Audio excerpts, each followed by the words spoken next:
General Arthur Keating sat stiffly in his seat, the thick silence of the Galactic Council chamber pressing down like a heavy, suffocating weight. The room, an impossibly vast dome of crystalline architecture, was packed with representatives of over 1,000 species, each more exotic than the last. Their voices had been raised in laughter moments ago, directed, of course, at humanity. Keating clenched his jaw.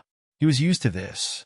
Humans were the new blood in the galactic fold, and despite their rapid adaptation to spacefaring life, they were seen as primitive, weak, and unworthy of serious consideration. Today was no different. Seated at the center of the chamber, the towering figure of Overlord Zervaas, a reptilian behemoth of the Zorvani Empire, leaned forward, his slitted eyes gleaming with mirth. His voice was a guttural rumble, a sound like grinding stone. "Tell us, General Keating, what does your species offer the Council, aside from your embarrassing demands for fair treatment and equal standing?" The alien's sharp teeth gleamed in a predatory grin. "Surely, you must know by now that humans have no place in matters of true power." Keating exhaled slowly, forcing his hands to remain flat on the polished surface of the speaker's podium.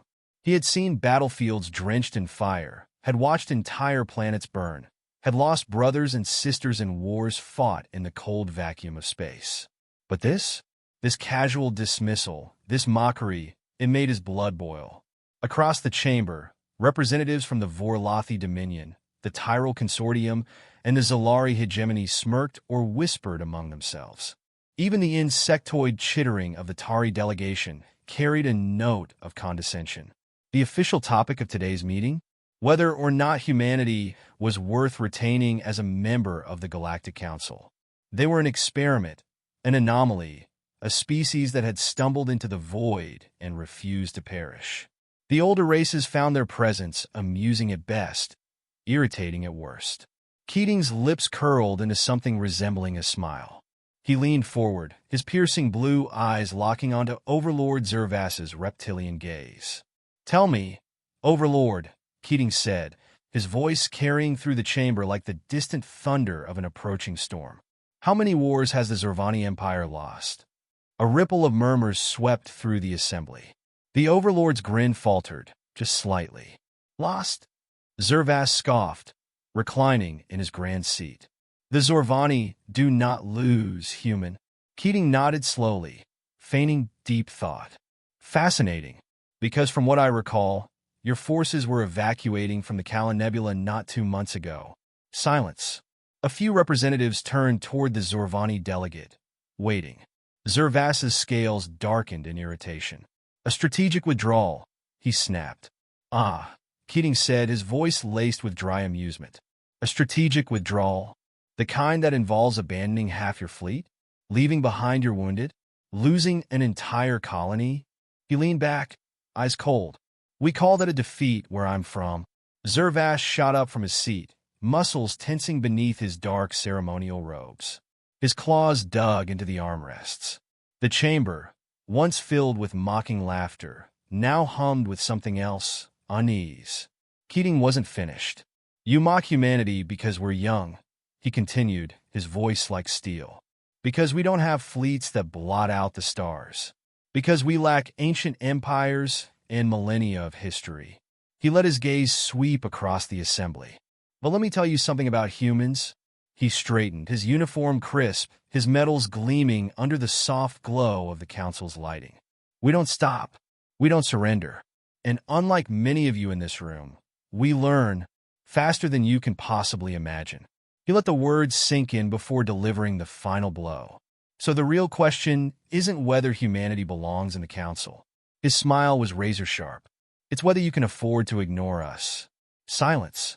Then soft, slow clapping. A single alien stood from the far end of the chamber, clad in dark robes, his eyes like twin burning coals. A Zalari strategist, one of the oldest and most respected species in the galaxy. He tilted his head at Keating, an amused expression on his face. "Well spoken, General." The tension in the chamber did not dissipate, but it shifted subtly, imperceptibly.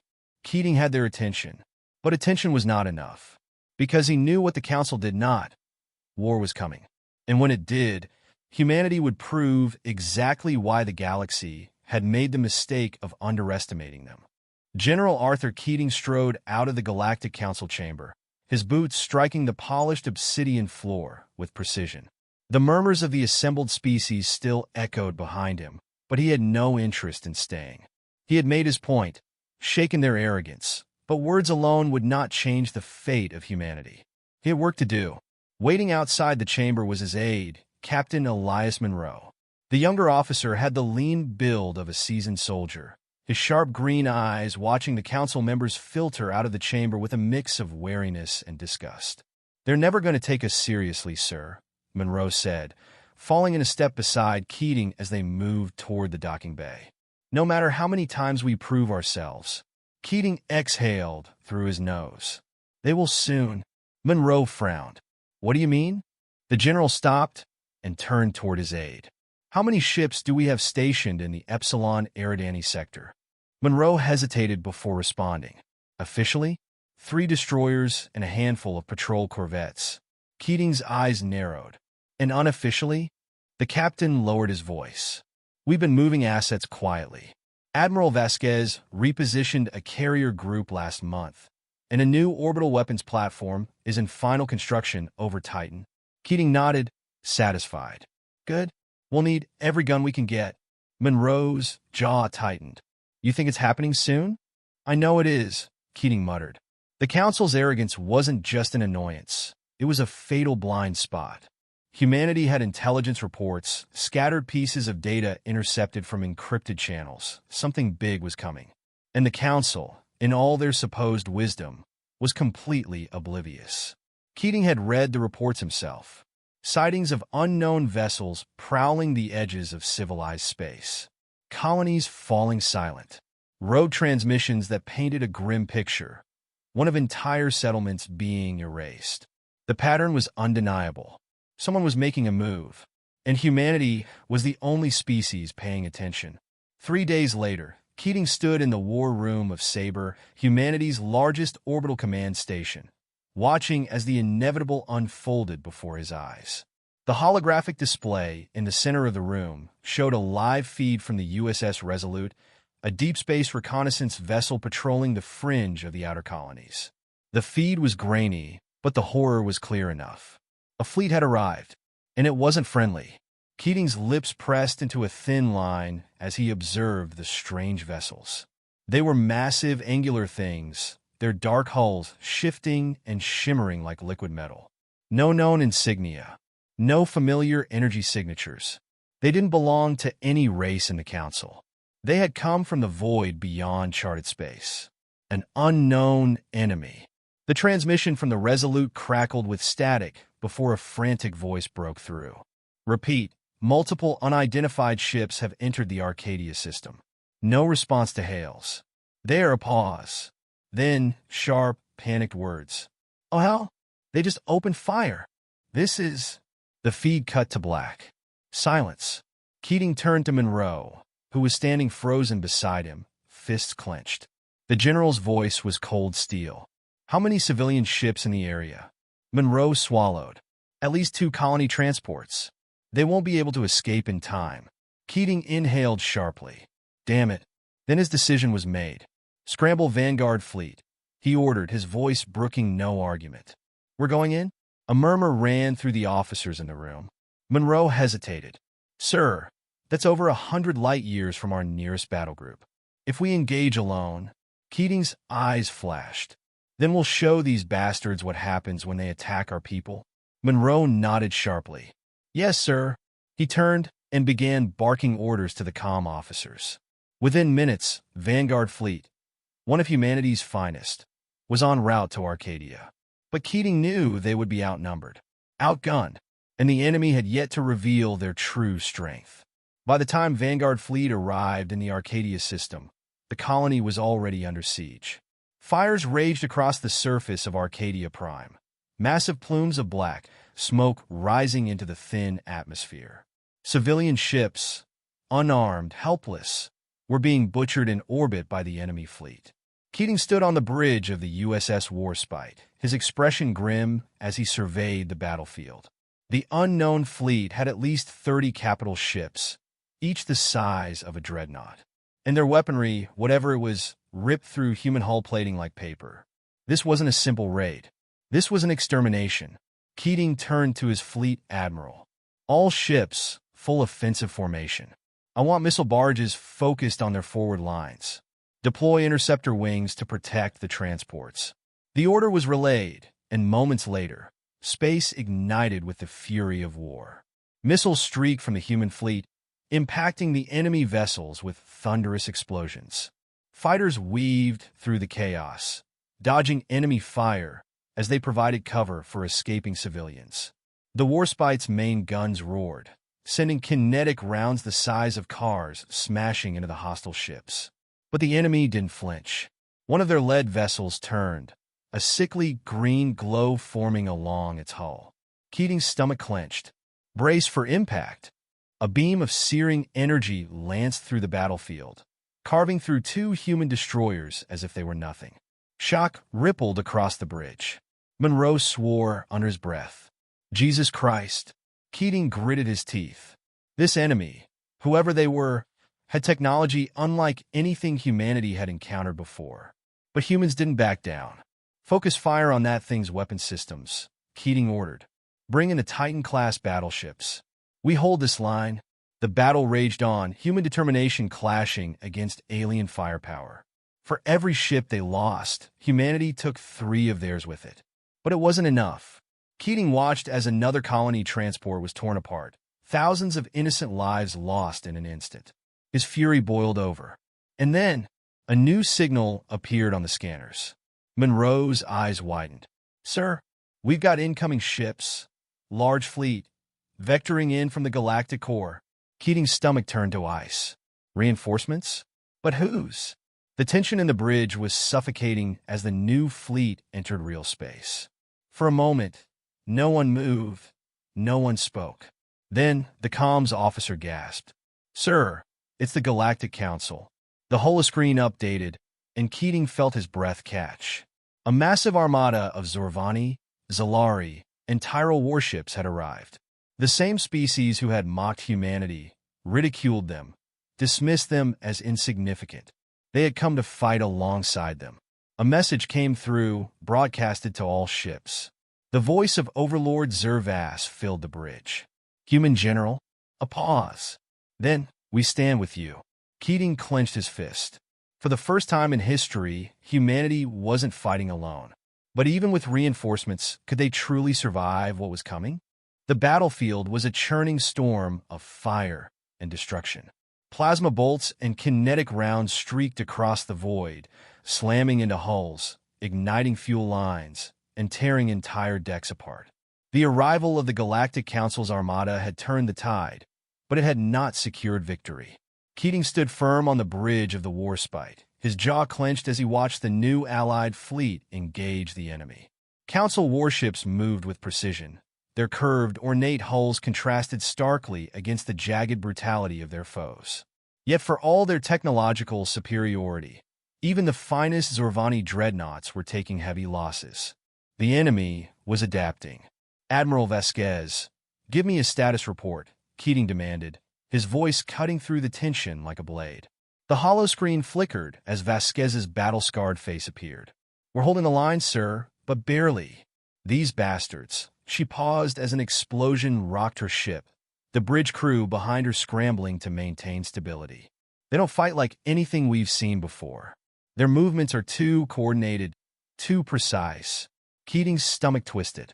He had suspected this was no ordinary invasion, but now a terrible realization began to form. He turned to Monroe, his mind racing. How are they so fast at countering our tactics? Monroe grimaced, scanning the latest battle data. It's almost like they know what we're going to do before we do it. Keating's fingers curled into a fist. Then it hit him. We need an enemy ship intact. Monroe's head snapped up. Sir, if they're adapting this fast, then they're either receiving real-time intelligence or they're running some kind of predictive combat model. Either way, we need to crack one of their systems wide open. Monroe nodded sharply. I'll prep a boarding team. No, Keating said, his expression darkening. I'm going myself. Monroe's eyes widened. Sir, you can't. I can, Keating interrupted. And I will. The bridge fell silent. No one argued. They all knew what it meant when he made a decision. Within minutes, Keating was suited up, stepping onto the deck of the Raptor, a fast-attack corvette already prepped for a strike mission. Monroe stood beside him, weapons locked and loaded. Figured you'd need backup, the captain said. Keating smirked grimly. Let's go steal ourselves a warship. The Raptor launched, streaking through the battlefield, weaving past burning wreckage and missile fire. They had chosen a target, a medium-sized enemy warship that had taken damage but remained operational. The corvette's railguns blasted open a weak spot in its hull, and the boarding team surged forward. The moment they breached the ship, Keating's instincts screamed that something was wrong. The air was stale, heavy with an unnatural silence. No alarms, no emergency lights, only the distant hum of alien machinery. Stay sharp, Keating murmured, raising his weapon. The boarding team advanced down the corridor, their boots barely making a sound. Then Monroe stopped. His face went pale. Sir, look at this. Keating turned the corner and froze. The enemy crew was dead. Not slain by gunfire or explosions. No, something far worse. Their bodies were twisted, their limbs contorted in unnatural angles. Faces frozen in silent screams, their eyes black and lifeless. Monroe swallowed hard. What the hell did this? Keating knelt beside one of the corpses, examining the unnatural wounds. There were no external burns, no traditional injuries. But beneath the skin, something moved. A parasite. Understanding hit him like a hammer. They're not just an invading force, he said slowly. They're infected. Monroe's expression darkened. By what? Keating shook his head. I don't know, but we need to get to their command systems and find out. They pushed deeper into the ship, reaching the bridge. Unlike human or council vessels, it had no command chairs, no traditional controls. Instead, a pulsating organic mass extended from the floor, wrapping around consoles like veins. Keating approached it carefully. Get a scan running. I want every data log in this system extracted. One of the tech officers moved forward, connecting their hacking module. The system resisted at first, but then the ship screamed. A deafening, inhuman wail erupted from every speaker, shaking the walls. The organic tendrils began moving. The dead crew's bodies twitched. Monroe fired first, his rifle cutting down one of the reanimated figures before it could stand. Fall back! Keating barked, opening fire. The boarding team unleashed hell, plasma and bullets ripping through the abominations as they surged forward. Monroe grabbed Keating's arm. Sir, we got the data. Let's move. Keating fired one last shot, then turned and sprinted. They barely made it back to the Raptor before the enemy ship began changing, its entire structure warping, as if it were alive. As they blasted away from the vessel, Keating exhaled sharply. Monroe, he said, tell me we got something useful. The captain checked the data module, his face grim. Oh, we got something all right. Keating met his gaze. What did we just walk into? Monroe's voice was barely a whisper. A war that's already been lost somewhere else. The general's blood ran cold. And then the real horror arrived. The Warspite's sensors flared. A new fleet had just entered the system, one 10 times the size of the first, and it was heading straight for them. The incoming fleet was a wall of darkness against the backdrop of the stars, an unrelenting tide of nightmare vessels. Their hulking, grotesque forms pulsed with eerie bioluminescence, an unmistakable sign that these were no ordinary warships. They were alive. Worse, they were hungry. Keating stood on the bridge of the Warspite, his jaw clenched. The battle had already cost the Galactic Council more ships than they had lost in the last century combined, and now this? The enemy had just sent in their real forces. All ships, defensive positions. Admiral Vasquez's voice rang through the comms, firm but carrying the weight of the inevitable. Prepare for impact. Keating turned to Monroe, who was still poring over the decrypted data they had stolen from the enemy warship. Tell me you've got something, Keating demanded. Monroe didn't answer immediately. His face was drained of color as he scrolled through lines of alien script, the translator struggling to keep up. Keating gritted his teeth. "Monroe." The captain finally looked up, eyes filled with dread. "It's worse than we thought." Keating didn't think that was possible. "How bad?" Monroe exhaled sharply. These things aren't just invaders. They don't just conquer." He tapped the console, bringing up a galactic map. Entire star systems were marked in red. They consume everything. They don't just kill civilizations. They overwrite them. Keating frowned. "Overwrite?" "They infect, assimilate, and reshape anything they touch. Biological, technological, even energy itself. It's not war, General." Monroe's voice was tight. "It's conversion." The realization hit like a thunderbolt. Keating looked back at the tactical display. The monstrous fleet was closing in fast. If what Monroe was saying was true, they weren't just fighting an enemy. They were fighting an infection. "Has the Council seen this?" Keating asked. Monroe grimaced. They refused to believe it. The Zorvani High Chancellor called the data human hysteria. Keating's hands tightened into fists. "Arrogant fools. Open a fleet-wide channel," Keating ordered. The comms officer nodded, and moments later, his voice was broadcast across every council and human vessel. "This is General Keating," he began, his tone leaving no room for doubt. "I don't care what orders you've received from your respective governments. This is no ordinary war. This enemy isn't just trying to kill us. It's trying to consume us." Silence hung over the comms, but he knew they were listening. This isn't just about humanity. It's not about the Council. It's about survival. You saw what happened to the first wave of their forces. They adapted. They evolved. If we let them set foot on another world, any world, it will be the last time we ever set foot anywhere. He let that sink in before delivering the final blow. There is no retreat, no surrender, no diplomacy. We win here, or we die here.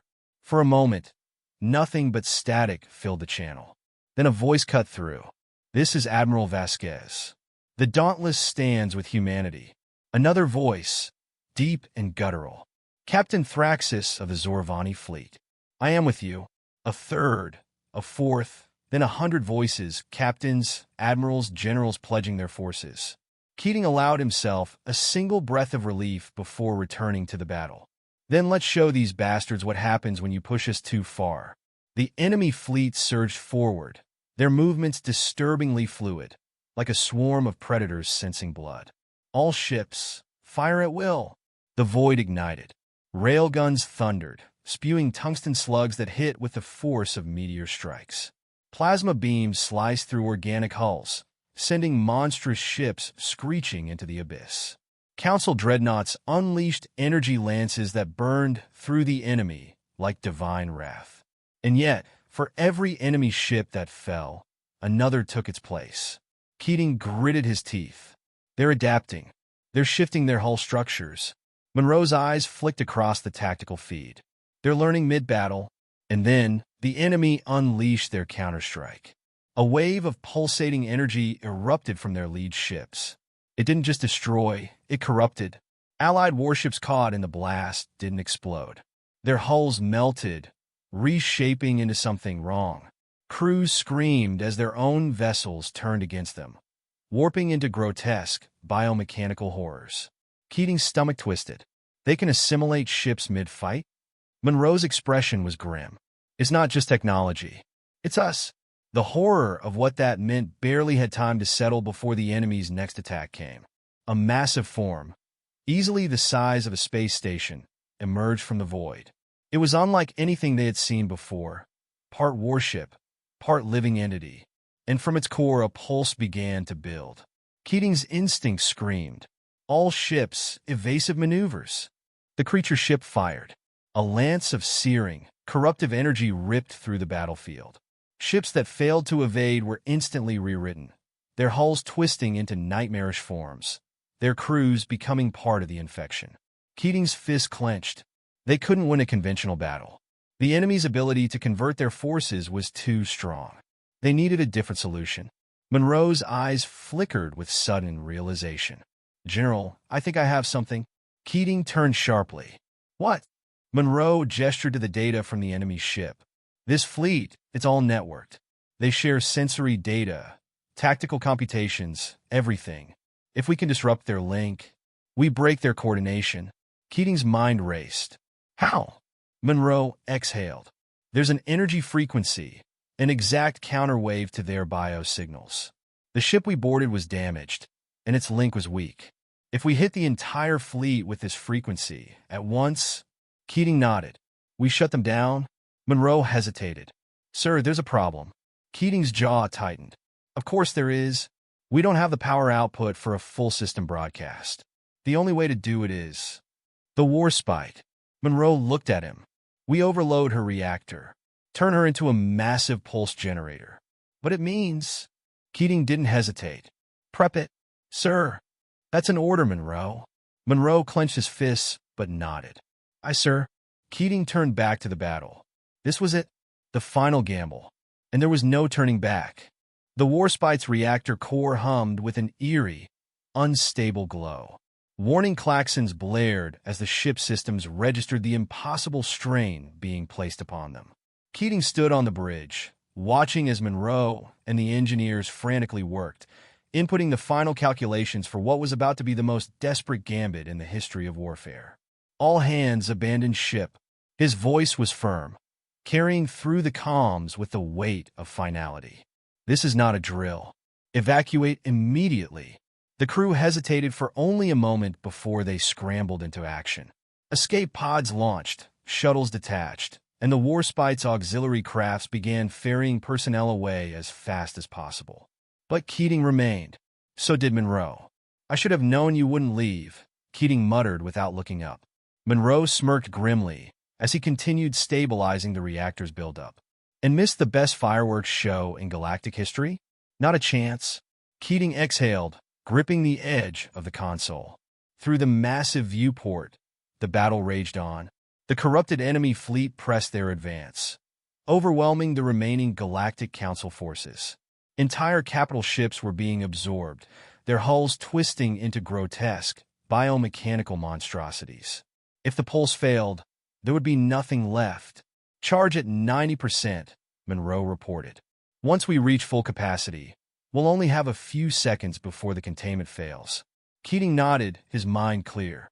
A message from Admiral Vasquez flashed on the comms. Keating, what the hell are you doing? Keating took a breath. Finishing this? You're inside that ship. You won't make it. I know. Silence. Then, a gruff exhale from Vasquez. Damn you, Keating. Humanity doesn't deserve you. Keating smirked. They better build a statue. Monroe chuckled, though his hands remained steady over the console. Make mine taller. Deal. The reactor's core pulsed violently. Charge at 100%, Monroe confirmed. This is it. Keating reached for the final override command. The enemy fleet sensed it. The living warships twisted violently, some trying to retreat, others accelerating toward the warspite in a last-ditch attempt to stop it. Their massive, grotesque forms filled the viewport. Too late. Keating slammed his palm down on the command console. The warspite erupted. A shockwave of raw, unfiltered energy pulsed outward, an artificial EMP tuned to disrupt the enemy's biological network. It wasn't just a blast. It was a disconnection, severing the hive mind intelligence that linked the invaders. The results were immediate. Every enemy ship, every monstrous form froze. The organic hulls twitched, spasmed, and then collapsed in on themselves, their structures failing as the coordinating intelligence was ripped away. The Council forces watched in stunned silence as the once invincible enemy fleet turned to lifeless wreckage. And at the heart of it all, the warspite, or what was left of it, drifted in silence, its sacrifice complete. The battle was over. Days later, the aftermath of the war was still being felt across the galaxy. The once mocked human forces were now hailed as the saviors of civilization. Keating's name was spoken with reverence across countless worlds, though most believed him dead. The Galactic Council convened an emergency session, this time not as an institution of arrogance, but of humility. They owed their survival to a species they had once dismissed. But Keating was not dead. On a small, classified medical vessel, far from the eyes of the Council, a single cryopod remained sealed. Monroe, barely alive himself, sat beside it, watching as the system slowly worked to stabilize the general's vitals. "You stubborn bastard," Monroe muttered with a tired smile. "Looks like they're going to get that statue after all." He leaned back against the wall, exhaling deeply. This wasn't the end. It was just the beginning. The Galactic Council chamber was unrecognizable. The once opulent hall, filled with dismissive voices and political maneuvering, had transformed into a place of quiet reverence. The banners of every civilization still hung from the domed ceiling. But now, at the center of it all, stood a new addition, a towering statue of a human soldier, head held high, gaze defiant. Below the statue, a plaque bore a single name, General Callum Keating. Monroe adjusted his uniform as he entered the chamber, feeling the weight of a dozen stares on him. Humans had been an afterthought in the council for centuries, but today, they were the centerpiece. Today, the council owed its very existence to the species they once ridiculed. Chancellor Jekthar, leader of the Draxar Dominion, stepped forward. The reptilian's golden eyes reflected a mixture of respect and uncertainty. "Commander Monroe," he said, voice gravelly yet measured, "we are honored by your presence." Monroe smirked. "Funny, didn't seem that way last time I was here." A murmur ran through the chamber, but no one refuted him. The truth was undeniable. Jekthar exhaled. "We were wrong. The council was wrong. Humanity is not weak. It is not primitive. It is," he hesitated, choosing his words carefully, "exceptional." Monroe folded his arms. "So, what now?" The chancellor gestured to the assembled representatives. "The council has voted. Humanity is to be given a permanent seat among us. Full authority. No more mockery. No more exclusion." Monroe glanced at the statue of Keating, then back at the chancellor. "And what about the war? The remnants?" Jekthar's expression darkened. "The pulse disrupted the enemy's network, but we are uncovering fragments of their presence across the outer sectors. The threat is not fully extinguished." Monroe nodded. He had expected as much. "Then humanity won't just be sitting on this council." His gaze swept across the room. "We'll be leading the charge." No one objected. The council had seen what happened when humans were underestimated. Aboard a classified medical vessel, drifting beyond known space, a single cryopod remained sealed. The room was dimly lit, the soft hum of life support systems the only sound. Inside the pod, Callum Keating's body rested, suspended between life and death. His vitals were stable, but he had yet to wake. The neural damage from the pulse had pushed him into a deep, uncharted state of unconsciousness. A figure stood beside the pod. Monroe, his face weary but resolute. He placed a hand against the glass. "You stubborn bastard," he muttered. "You did it." For a moment, nothing happened. Then a flicker, a twitch of Keating's fingers, a blip on the monitors. Monroe straightened, eyes narrowing. "Come on, General. Time to wake up." A sharp beep rang through the chamber. Then another. Keating's eyelids twitched. And then, for the first time since the battle, his eyes opened. In the dark void beyond the known galaxy, something stirred. The remnants of the defeated enemy fleet drifted, lifeless and inert. But deep within the wreckage, inside the twisted remains of a once-living warship, a faint pulse reignited. A whisper, barely a thought, echoed through the void. "Adapt. Evolve. Reclaim." The war was not over. It had only just begun.